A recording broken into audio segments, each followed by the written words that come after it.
O Partido Popular Monárquico é coerente. Se há pouco, na discussão anterior, reivindiquei as competências dos órgãos do governo próprio da região autónoma dos Açores para defender que a região autónoma dos Açores não tem de aplicar medidas que são claramente prejudiciais para os trabalhadores, agora, exatamente no mesmo plano, em defesa da autonomia, também estou a favor, sempre tenho estado, a favor destas medidas relacionadas com remuneração compensatória. E, portanto, nesse sentido, somos plenamente coerentes em relação ao nosso discurso. Se o Partido Popular Monárquico tivesse uma visão manicaísta da política, se tivesse uma visão meramente estratégica da política, então agora estaria do outro lado da barricada, à espera que os senhores se queimassem neste assunto. Mas nós tomamos um exercício de política diferente. Quando o objeto é o mesmo e o objeto é a defesa das nossas competências, nós tomamos a mesma posição. Somos coerentes. Mesmo que isto signifique uma lufada de oxigénio para a bancada do Partido Socialista. Mesmo que isto signifique estar ao lado de um partido que há pouco tomou uma posição completamente diferente, na mesma natureza, do ponto de vista do objetivo da defesa das nossas competências autonómicas. E isto significa uma forma de estar diferente, significa uma forma de estar coerente com o discurso político que estamos a fazer. E isto significa que não tivemos, em relação a esta matéria, o objetivo de vos criar um problema político.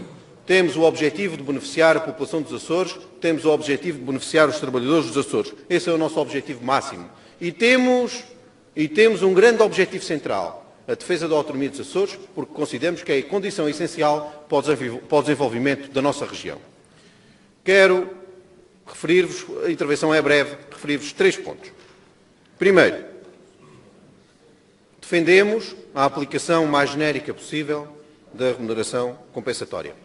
Quais são os limites para esta ação, para esta expansão dos efeitos benéficos da remuneração compensatória? São todos aqueles que não estão ao nosso alcance do ponto de vista das nossas competências. Esses são os únicos limites. Tudo o que é da competência do Parlamento dos Açores, para tornar o mais genérica possível a aplicação da remuneração compensatória, devemos fazer tudo o que está ao nosso alcance do ponto de vista das nossas competências. O que está para além das nossas competências, obviamente, não o podemos fazer. Esse é o primeiro ponto. Segundo ponto, estamos contra todos os cortes salariais, em todos os setores. E isto significa que não acreditamos em políticas restritivas que chamam a miséria. A miséria puxa sempre a miséria. E, portanto, não é diminuindo o mercado interno, não é diminuindo o poder aquisitivo dos trabalhadores portugueses. Não é por aí que resolvemos a crise. Aliás, eu estudei um pouco de história e quando tivemos a grande crise de 1929, como é que se resolveu o problema? Foi dando à massa trabalhadora, aos trabalhadores, capacidade para alimentarem o sistema produtivo. Não foi destruindo a capacidade aquisitiva dos trabalhadores. Não foi provocando o desmantelamento do mercado interno. E, portanto, eu considero que as medidas para combater a crise têm a ver com a despesa, com a redução em setores sedentários, em que se pode, de facto, racionalizar a despesa, mas nunca penalizando os trabalhadores. Eu considero que, até do ponto de vista macroeconómico, é uma medida incorreta. Não acredito nisso.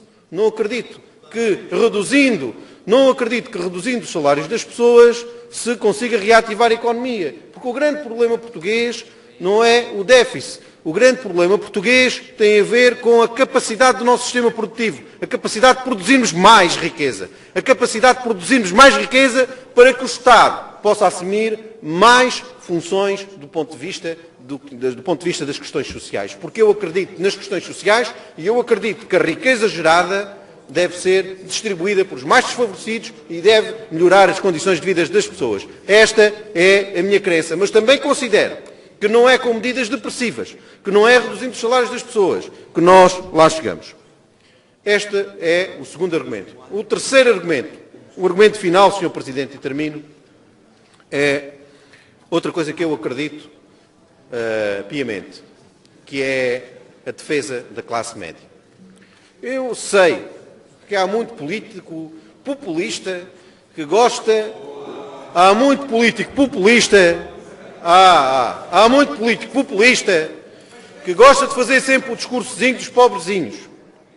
É evidente que nós temos que desenvolver políticas adultas no sentido de auxiliar essas populações, dando-lhes uma coisa que é essencial nos Estados democráticos, dando-lhes igualdade de oportunidades, dando-lhes oportunidades para que os seus filhos estudem, para que tenham hipótese de ascensão social, para que tenham condições de vida cada vez melhores. Não é dando-lhes molas, é dando-lhes condições objetivas para que se atinja a justiça social. Esse é um fator fundamental, mas isso só se pode fazer, meus senhores. Isso só o conseguem fazer os países, as regiões que têm classe média, Porque o que pode acontecer, e estas medidas estão a ter um impacto fortíssimo na nossa classe média, que é cada vez mais pequena e que cada vez está a destruturar mais o nosso sistema social. E, portanto, se destruirmos a classe média, se não nos preocuparmos com a defesa da classe média, o que irá acontecer é que nos vamos transformar num país do tipo sul-americano, e que existam os muito ricos e os muito pobres. E este é um círculo vicioso, de que as regiões e os países não conseguem sair. E vejam o exemplo da América Latina, que levam 200 anos neste paradigma, com os muito ricos e os muito pobres. Nós temos como grande objetivo a defesa da classe média. E, portanto, nesse sentido, porque consideramos que é ela que estrutura, é ela que permite a aplicação de medidas sociais positivas, é a classe média, uma existência de uma classe média grande, uma classe média ativa, uma classe média solidária. E, portanto, o que acontece é que, com a sua destruição, e esta medida destina-se à classe média, mas é importante porque permite que o nosso sistema social seja um sistema social europeu.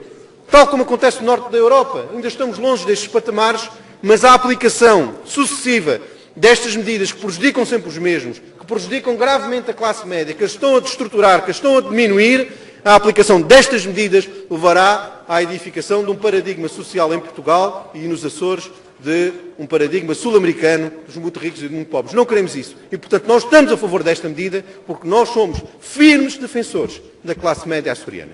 Muito obrigado.